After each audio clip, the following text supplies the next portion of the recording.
ছুটি কাটাতে এসেও আমার মনের মধ্যে আমার কাজগুলো নিয়ে চিন্তা আসছে সারাক্ষণ। এই যে আমি বললাম আমার মনের মধ্যে আমার কাজগুলো নিয়ে চিন্তা আসছে, তার মানে কি আমি অবচেতনভাবে আমার মনের কাজগুলো নিয়ে ভাবছি। তাহলে আনকনসিয়াসলি আমি এটা থিঙ্ক করছি। এটাকে বলা হয় in the back of my mind. এটা একটা idiom, in the back of my mind, অথবা অনেক জায়গায় লেখা দেখবে at the back of my mind. দুটিই কারেক্ট। দুটির অর্থই বোঝায় তুমি সচেতনভাবে হয়তো বিষয়টা নিয়ে ভাবছো না, কিন্তু অবচেতন মনে রয়ে গিয়েছে। চলো আমরা একটা সেন্টেন্স দেখি। আমার উদাহরণ দিয়েই বলছি। যদিও আমি একটা চমৎকার সময় কাটাচ্ছি ছুটিতে, even though I am having a great time on vacation.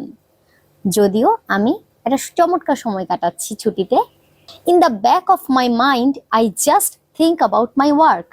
অবচেতনভাবে আমি আমার কাজগুলোর কথাই চিন্তা করছি।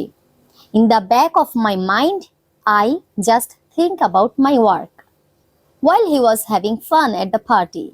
পার্টিতে যখন সে মজা করছিল, in the back of his mind he was aware of his early morning meeting the next day. তাহলে সেন্টেন্সটা কি বললাম? while he was having fun at the party, in the back of his mind he was aware of his early morning meeting the next day. যদিও সে পার্টিতে মজা করছিল, একই সময়ে সে তার পরের দিন মিটিং আছে সেই বিষয়টা ভাবছিল।